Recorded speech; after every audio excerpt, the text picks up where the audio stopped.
This is Steven Alexander from another BSFS comic.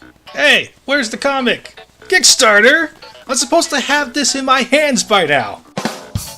So, when I originally planned this slot, I was expecting Modern Mythology, The Hero's Journey. It had a January release date. Well, it's February 11th, I've read or watched everything else in the queue, and it's not here. So I looked at my Kickstarter projects page and saw what else I was expecting in February. Which will get to me first. Scorpio?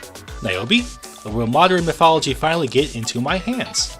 Scorpio is in the lead so far since I just got their survey today, but it's still anyone's game. Let's find out after the necessary jump cut.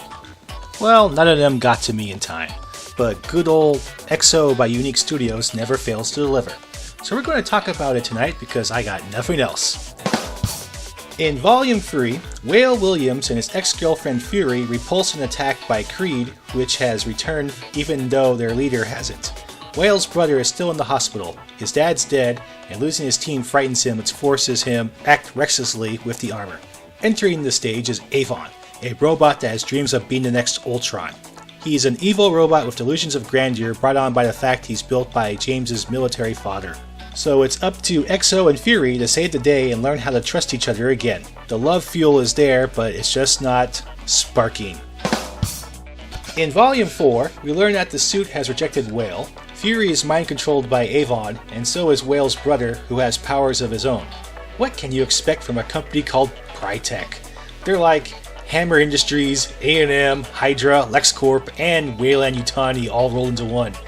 It wouldn't surprise me at all if they're keeping a chestbuster on their moon base in Volume 5. Anyway, Whale meets the god being whose power blood courses through his suit and him, gives him the pep talk into talking him into trusting his teammates again, and he fights the impossible robot Avon! Yes, his name is Avon, not Ultron.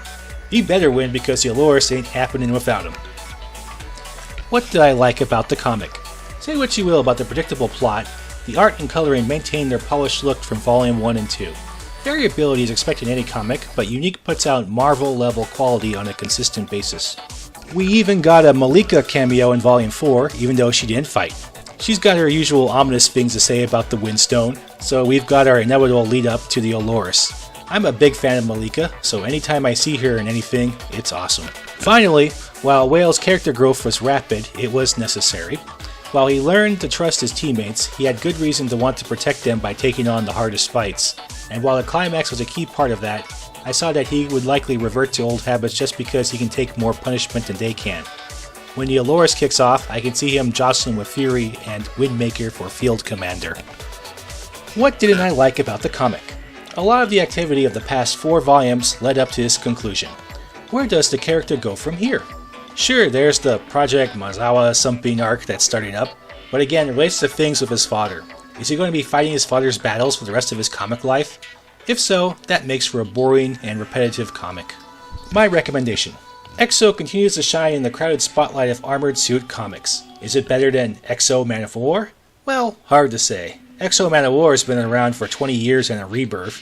It's the old fogey to EXO's new hotness. I give EXO, The Legend of Whale Williams, another top score of 4.5 out of 5 stars. If you're into more alt-history fantasy war stuff, I'd like to share with you some work by Tony Snipes.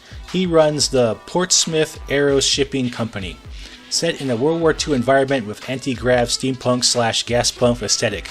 It will make you think your grandpa's war stories were boring. If you got time and a hankering for World War II sci-fi, I'll leave a link down below. Next week will be our final episode. See ya.